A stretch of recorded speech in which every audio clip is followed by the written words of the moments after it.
Good morning to all dear students. Today we will start our fifth unit, that is phase equilibrium. Phase equilibrium. Your fifth unit is divided into two parts. Part 1 is phase equilibrium and part B is corrosion. आज हम जो start करेंगे part A start कर रहे हैं, that is phase equilibrium. Phase equilibrium में हम क्या क्या पढ़ेंगे? सबसे पहले तो हम फेज रूल पढ़ेंगे, उसके बाद phase, then component, degree of freedom, then one component system and two component system. अब इस फेज रूल को समझने के लिए सबसे पहले तो आपको पता होना चाहिए what is phase and what is equilibrium. Phase हम किसे कहते हैं? किसी भी मैटर की जैसे तीन state, solid, liquid and gas, तो ये क्या हो गई? थ्री इज अ फेज, यानी उसकी अवस्था. फेज क्या है? तो फेज क्या हो गई? हमारी अवस्था. अब हमने बोला इक्विलिब्रियम. इक्विलिब्रियम क्या हो गया? विच बैलेंस द इक्वेशन. तो ये दो चीजों से मिलकर बना है आपका phase equilibrium. Phase equilibrium is made by two words, that one is phase and second one is equilibrium. ये दोनों मिलकर क्या हो गया? हमारा एक बन गया फेज इक्विलिब्रियम. अब फेज इक्विलिब्रियम में तो हमने क्या बोला कि फेज इक्विलिब्रियम में क्या हो गया? फेज क्या हो गया? आपकी स्टेट, यानी किसी भी मैटर की स्टेट हमको पता करनी है. और इक्विलिब्रियम क्या हो गया? जब हमारी इक्वेशन जो होगी वो बैलेंस होगा, तो वो क्या हो जाएगा? आपका फेज इक्विलिब्रियम. अब इस फेज इक्विलिब्रियम में सबसे पहले हमने देखा what is phase rule. Phase rule क्या है?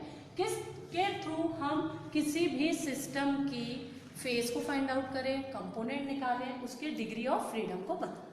तो सबसे पहले हमारा क्या है? फेज. फेज रूल क्या होता है? When the equilibrium between any number of phases, क्या कह रहे हैं हम? When the equilibrium between any number of phases is influenced only by temperature, pressure and concentration. किसी भी केमिकल इक्वेशन के अंदर जो भी फेज है, जब वो सिर्फ किसके थ्रू इन्फ्लुएंस हो रही है? टेम्परेचर के थ्रू हो रही है, प्रेशर के थ्रू हो रही है, कंसंट्रेशन के थ्रू हो रही है, but not influenced by electrical or magnetic factor, then the degree of freedom of the system is related to the number of components and number of phases by the following phase equation. तो phase rule ने हमें क्या बताया कि अगर कोई भी हमारी केमिकल इक्वेशन है, उस केमिकल इक्वेशन के अंदर जो हमारा फेज है वो किसके थ्रू इन्फ्लुएंस हुआ? सिर्फ तीन फैक्टर. कौन कौन से? टेम्परेचर, प्रेशर और कंसंट्रेशन. ये क्या करेंगे? यानी अगर आपने किसी भी रिएक्शन के अंदर कंसंट्रेशन बढ़ाया तो वो क्या कर देगा? रेट ऑफ रिएक्शन को इंक्रीज कर देगा. तो कौन से इसने क्या करा? इफेक्ट करा ना. तो it mean it is influenced by temperature, pressure and concentration, but not influenced by the, किसके थ्रू इन्फ्लुएंस नहीं हो रही है? इलेक्ट्रिकल और मैग्नेटिक फैक्टर के थ्रू. सिर्फ इन्फ्लुएंस होगा तीन चीजों के थ्रू. वो कौन से हैं? Temperature, pressure and concentration. यानी इन तीनों के बेस पे हमको किसी भी सिस्टम को समझना है, और ये हमारे कैसे हो सकते हैं? वेरिएबल भी हो सकते हैं, टेम्परेचर, प्रेशर और कंसंट्रेशन. जब हमें इन तीनों की हेल्प से हम किसी भी इक्वेशन को इक्विलिब्रियम में समझाएंगे, तो उस सिस्टम को बताने के लिए हम किसके थ्रू बताएंगे? फेज इक्वेशन के थ्रू बताएंगे. किसके थ्रू बताएंगे? हम फेज इक्वेशन के थ्रू बताएंगे. तो व्हाट इज फेज इक्वेशन? अब कोई भी सिस्टम की फेज बतानी है तो फेज इक्वेशन क्या हो गई आपकी? F plus P is equal to C plus 2. This is your phase equation. F क्या है यहाँ पे? F is degree of freedom. P क्या है हमारी? Number of phase. C क्या है आपका? Number of component. And what is 2? 2 is a variable, that is it is either temperature और प्रेशर और अ कंसंट्रेशन. हमारा जो एक कॉमन हमने जो डेफिनेशन या जो हमने रूल की जो इक्वेशन बनाई है वो क्या है? F plus P is equal to C plus 2. अब किसी भी सिस्टम को बताने के लिए फाइंड आउट क्या करना है? क्या फाइंड आउट करना है हमको? F का मतलब degree of freedom. What you have to find out? You have to find out the degree of freedom. तो इसका मतलब जब हमें किसी भी सिस्टम की डिग्री ऑफ फ्रीडम निकालनी है तो क्या फाइंड आउट किया? F फाइंड आउट किया. तो F को बताने के लिए आपको क्या पता होना जरूरी है?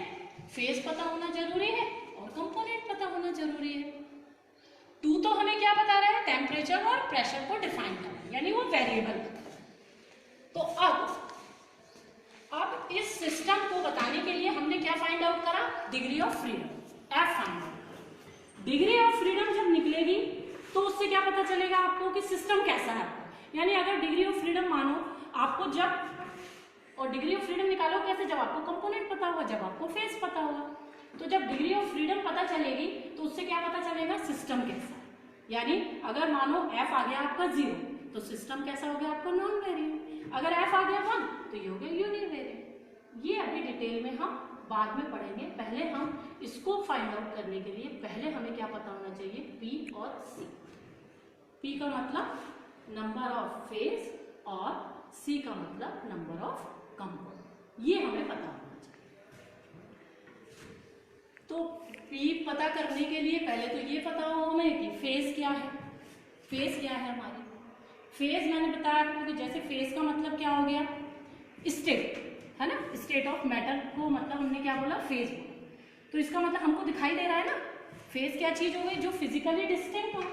फेज की डेफिनेशन क्या हो गई आपकी, phase is physically distinct and phase is physically distinct and mechanically separable portion of the system. अब यहाँ पे वर्ड से समझना, what is phase, phase is physically distinct. Physically distinct का मतलब जिसको आप देख सको, फिजिकली आप देख सको, एंड मैकेनिकली सेपरेबल, उसको आप क्या कर सकते हैं, सेपरेट कर पा रहे हैं। Mechanically separable portion of this system which is separated by definite boundary, और जो किसके थ्रू सेपरेट है, डेफिनेट बाउंड्री के थ्रू सेपरेट। तो हमने इसका मतलब क्या हुआ कि फेज को क्या बोला, ऐसी चीज जो फिजिकली जिसको हम डिस्टिंक्ट कर सके, यानी हमने फाइंड आउट कर पा रहे हैं कि व्हाट इज फेज, उसके बाद उसको मैकेनिकली सेपरेबल भी कर पा रहे हैं, और जो एक डेफिनेट बाउंड्रीज के थ्रू क्या है हमारी सेपरेट हो सकती है, वो कहलाती है फेज। फेज होती कैसे, it is a homogeneous through. कैसी है ये, it is a homogeneous through. तो अब किसी भी सिस्टम में हमको बताना है कि इसकी फेज कैसी है। जैसे मैंने आपको कोई एक एग्जांपल पूछा, आपको हमने सपोज हमने घर में शरबत बनाया, ठीक है, तो मैंने शरबत जो बनाया तो उस शरबत के अंदर हमने कुछ चीजें तो मिलाई होंगी ना, तभी वो शरबत बना होगा। लेकिन जब वो बन गया तो वो खाली कैसा दिखाई दे रहा है, हमें लिक्विड दिखाई दे रहा है ना। तो हमने क्या बोला, तो एग्जांपल क्या हो गया, जैसे when two liquids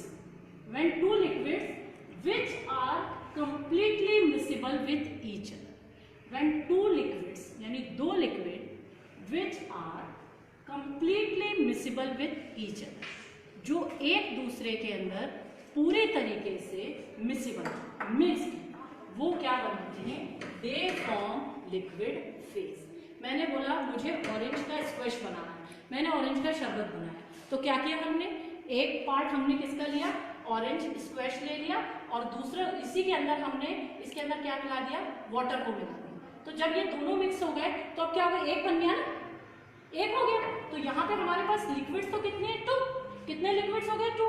एक तो क्या हो गया, आपने जो स्क्वैश लिया था, जो आपने सिरप लिया था वो, और दूसरा क्या हो गया आपका वाटर। 2 लिक्विड है, लेकिन जब दोनों एक दूसरे के अंदर पूरी तरीके से मिक्स हो जाए, मिसिबल का मतलब मिक्स्ड हो जाए, तो when two liquids which are completely miscible with each other will form liquid phase।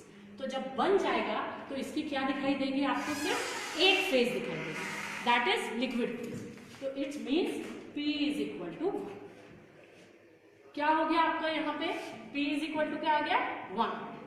क्यों बोला 1 हमने, क्योंकि ये एक ही फेज दिखाई दे रही है आपको, जबकि यहाँ पे क्या है, 2 लिक्विड्स, जबकि है क्या यहाँ पे 2 लिक्विड्स हैं, लेकिन वो दोनों लिक्विड्स ने मिलकर क्या बना दिया, एक फेज बना दिया। तो वो क्या कहलाएगा आपका, P इज इक्वल टू 1। तो ये तो खाली किसका एग्जांपल हो गया, 2 लिक्विड्स का। अब 2 लिक्विड्स की जगह हमने बोला कि एक हमने क्या ले लिया, सॉलिड ले लिया, दूसरा हमने क्या ले लिया, लिक्विड। तो जो सॉलिड होगा वो क्या हो गया आपका सॉल्यूट, और जो लिक्विड हो गया वो क्या हो गया आपका सॉल्वेंट। अब दूसरे आपका क्या आ गया, when solute dissolved in solvent will form one phase, यानी when any solute or when any solid which is completely miscible in the solvent, जब कोई भी solute किसी solvent में पूरे तरीके से घुल जाए मिक्स हो जाए तब वो क्या बना ले रहा है, एक फेज बना ले रहा है जिसके अंदर सॉल्यूट अलग नहीं दिखाई दे रहा है, सॉल्वेंट अलग नहीं दिखाई दे रहा है, वो दोनों मिलके हमें खाली एक सोल्यूशन दिख रहा है। क्या दिख रहा है हमें, सोल्यूशन।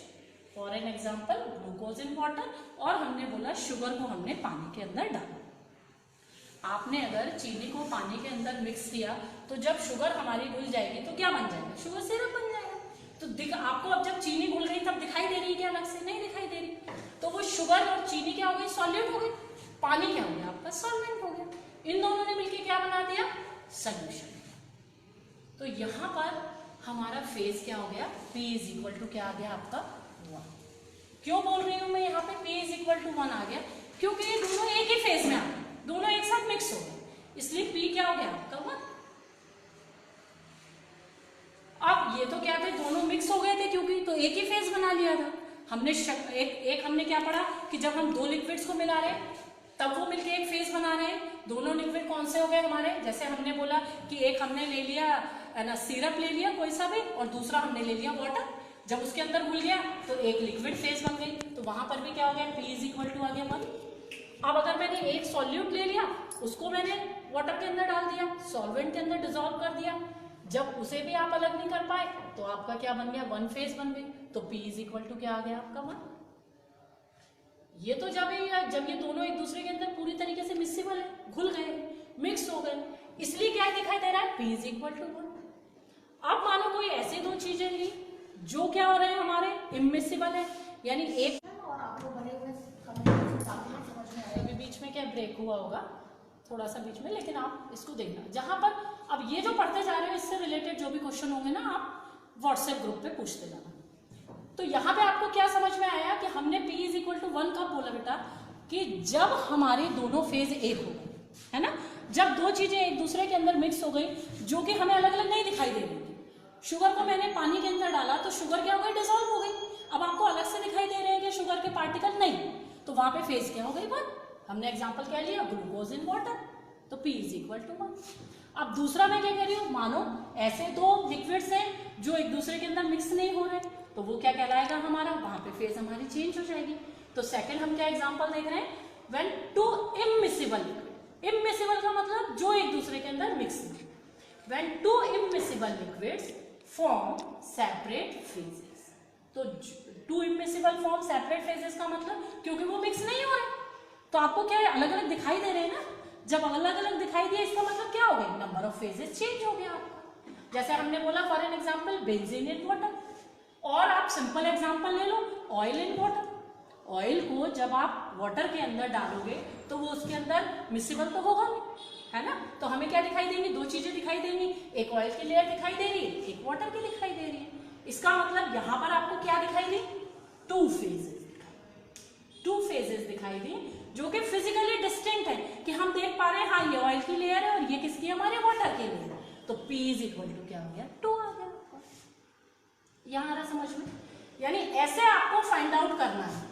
कोई भी चीज अगर दो चीजें एक दूसरे के अंदर मिक्स हो गई तो P इज इक्वल टू 1। अगर दो एक दूसरे के अंदर मिक्स नहीं हुई, हमको जितनी भी फेजेस दिखाई देंगे वो उसका नंबर हो जाएगा। यहाँ पर 2 फेजेस दिखाई दे रही हैं तो P इज इक्वल टू क्या आ गया आपका 2। अब इसी में अगर हम माने, जैसे हमने बोला वाटर, तो वाटर का एग्जांपल इसलिए भी इंपॉर्टेंट है क्योंकि ये आपको आगे पढ़ना है। किसमें पढ़ोगे, आपको डिटेल में पूरा दिया हुआ है आपका 1 कंपोनेंट सिस्टम, और 1 कंपोनेंट सिस्टम में एग्जांपल है वाटर। अब वाटर हमने बोला कि वाटर की फेज कितनी आ रही है, तो वाटर तो क्या एक ही है, लेकिन वाटर कंसिस्ट 3 फेजेस।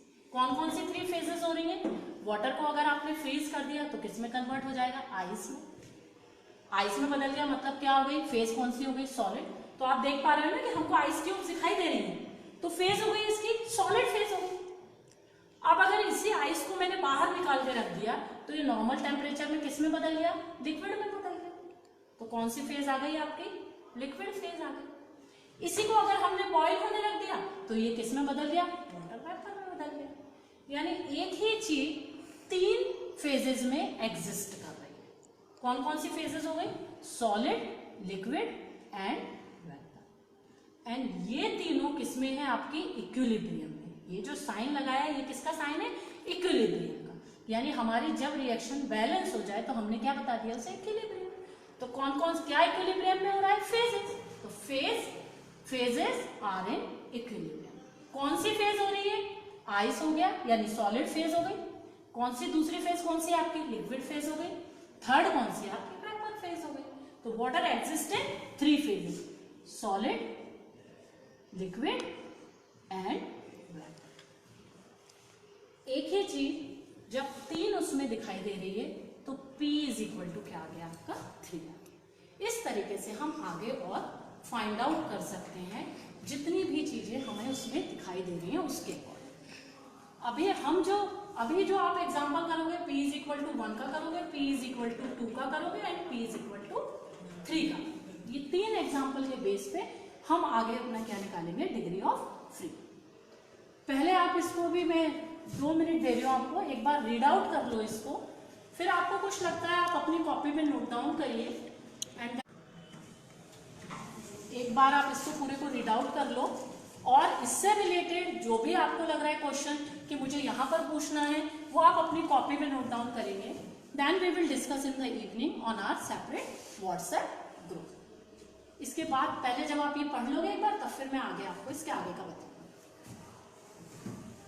इसको बंद कैसे करना है?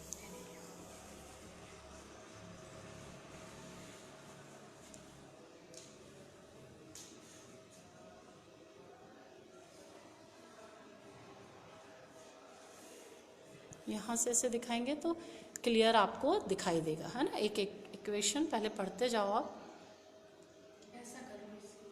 ऐसा थोड़ा सा ऐसा कर दीजिए, टेढ़ा कर देंगे तो उनको क्लियर दिखाई देगा।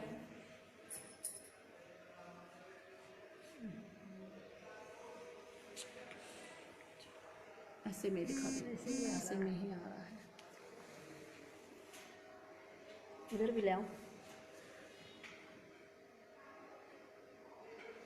थोड़ा सा इसको पास से, हाँ ऐसे जैसे एक चीज पे इधर पे फोकस करेंगे तो सिर्फ ये वाला दिखाई देगा उनको, ये वाला दिखा ना। दिया, यहाँ पर ये दिख गया। एक एक चीज पढ़ते जाएंगे, फिर धीरे धीरे नीचे आते जाइए इक्वेशंस पे, देन इस पे, उसके बाद फिर फेज।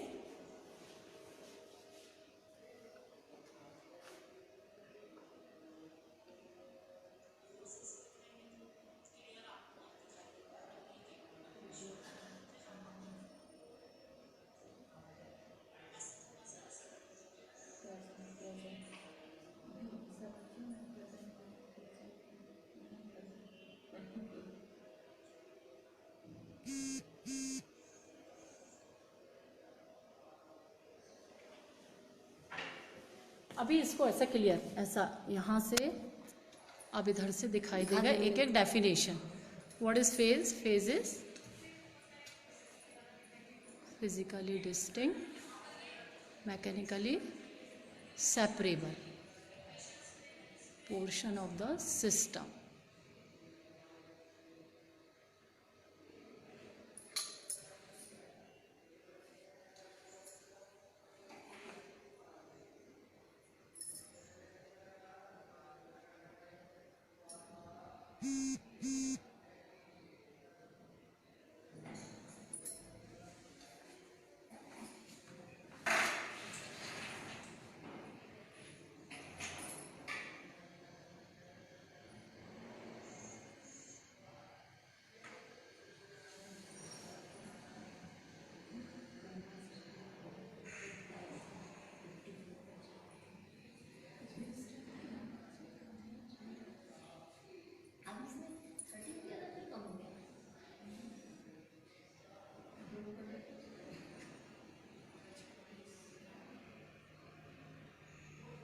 यहाँ तक हो गया हो तो अब हम कंपोनेंट पे आ जाते हैं,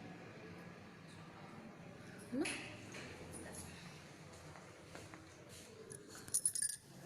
अब तो पहली चीज हमने क्या यहाँ पर क्लियर करी, सबसे पहला फेज रूल देखा। फेज रूल के बाद हो गया आपका फेज।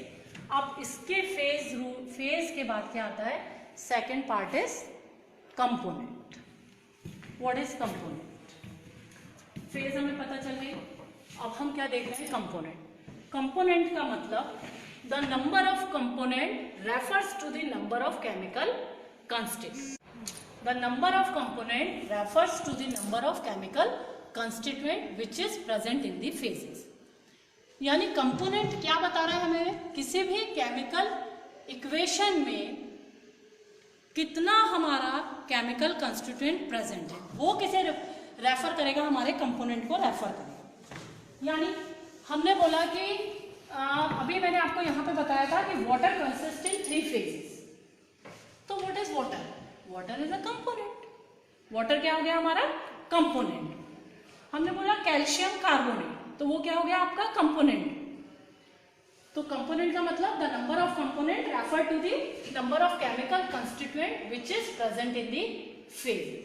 फेजेस के अंदर जितने भी नंबर में कंस्टिट्यूएंट प्रेजेंट है वो किसे रिप्रेजेंट कर रहा है? आपके कंपोनेंट को रिप्रेजेंट कर रहा है। तो हमें यहाँ पर हमारे इस यूनिट में जो हमको कंपोनेंट्स पढ़ने हैं, आपको 2 स्पेसिफिक कंपोनेंट दिए, that is 1 component system and 2 component system. 1 component system में एग्जांपल लेते हैं हम वाटर, यानी वाटर इज अ 1 कंपोनेंट। आपको पूछा है ग्लास में पानी रखा है, ये क्या है?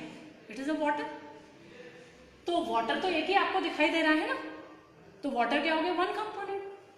लेकिन उस वाटर की फेज कितनी है? 3 फेज। उस वाटर की फेजेस कितनी है? 3 फेजेस है। हमने यहां पर बताया था ना आपको कि वाटर कंसिस्ट इन 3 फेजेस। तो कंपोनेंट एक ही है, एक चीज एक ही क्या है? पानी एक ही है। वो 3 अलग अलग चीजों में प्रेजेंट है। किस किस में प्रेजेंट है? सॉलिड में प्रेजेंट है, लिक्विड में भी प्रेजेंट है और वेपर में भी प्रेजेंट है। इसका मतलब कि हमारा जो वाटर था उसकी फेज कितनी हो गई? स्टेट कितनी हो गई? 3, सॉलिड, लिक्विड एंड गैस। तो ये किससे पता लगाया हमने? अब हमें इससे क्या पता चल गया? यहाँ पे आपको पता चला था P कितना है। अगर हम वाटर की बात करते हैं तो हमको वाटर के अंदर P इज इक्वल टू कितना पता चला था? 3, और C इज इक्वल टू आपको क्या पता चला? 1। क्योंकि P को, फेज को किससे रिप्रेजेंट करा आपने? P से, और कंपोनेंट को आपने किससे रिप्रेजेंट करा? C से रिप्रेजेंट करा। It means the chemical constituent for the 3 phases of water is 1। तो C इज इक्वल टू यहाँ पे क्या आ गया आपका? 1 आ गया। अब हमें जब 2 चीजें पता चल गई कि F फाइंड आउट करने के लिए आपको क्या पता चल गया? P पता चल गया आपको, और क्या पता चल गया आपको? C पता चल गया। तो अब हमें क्या पता लगाना है? अब हमें देखना है कि what is F, degree of freedom को हम कैसे फाइंड आउट करें। लेकिन हमने यहां पर अभी बात सिर्फ किसकी करी है? 1 कंपोनेंट सिस्टम। तो 1 कंपोनेंट में लिया हमने वाटर।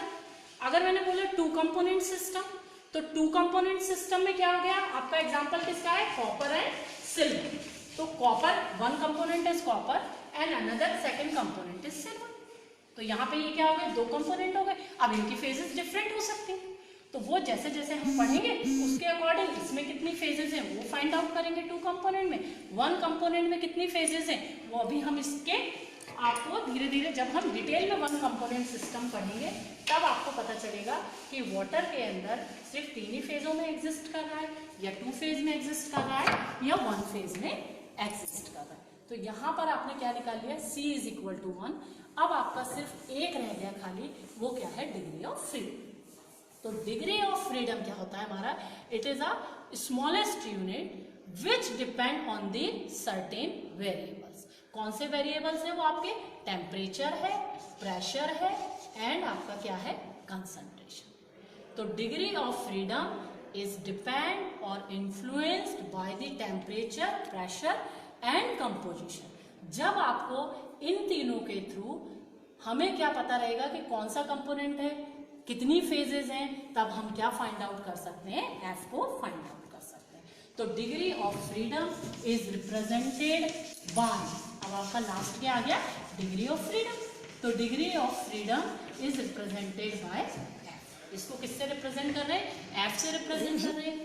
ये किसके ऊपर डिपेंड कर रहा है? 3 वेरिएबल्स के ऊपर। वो कौन कौन से फैक्टर्स हैं? टेम्परेचर हो गया, प्रेशर हो गया आपका, और ये क्या हो गया? कंपोजिशन। तो अब अगर आपको F निकालना है तो F is equal to, formula क्या लगाया था हमने? C प्लस P माइनस कर दिया आपने 2। तो F किसको बताता है? Degree of freedom represent the system. F किसे बताएगा? किसी भी सिस्टम को बताएगा।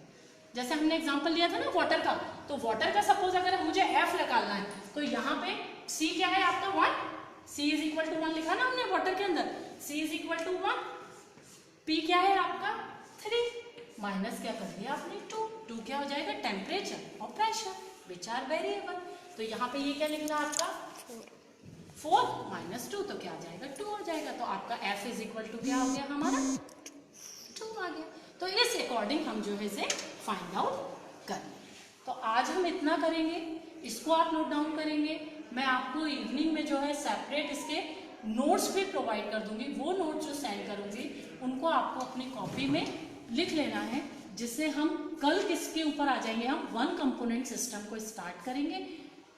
तो वन कंपोनेंट सिस्टम को समझने के लिए आपको सबसे पहले ये 3 चीजों से थॉरो होना चाहिए कि what is phase rule, phase rule में what is phase, what is component and what is degree of freedom. अगर आपको ये तीनों समझ में आ गए तो आप फिर आसानी से खुद से फाइंड आउट कर सकते। तो आज के लिए इतना है। हम शाम में इसमें जो भी आपको डाउट्स हो आप इसको निकाल के रखिएगा उन डाउट्स को, या आपको कुछ क्वेरीज हो पूछना है तो हम अपने सेपरेट व्हाट्सएप ग्रुप पे जो हमारा केमिस्ट्री का ग्रुप है उस पर we will discuss the doubts and I will send you the notes of this alls. Thank you. Okay, now अब आपका जो थर्ड जो सेशन शुरू होगा after 5 minutes Verma sir will continue.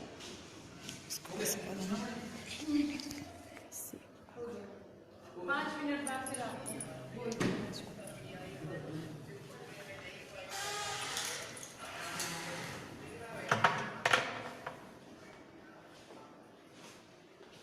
यहाँ पर इसको कहाँ से करना, सेव, फिनिश करिए। Save, save, finish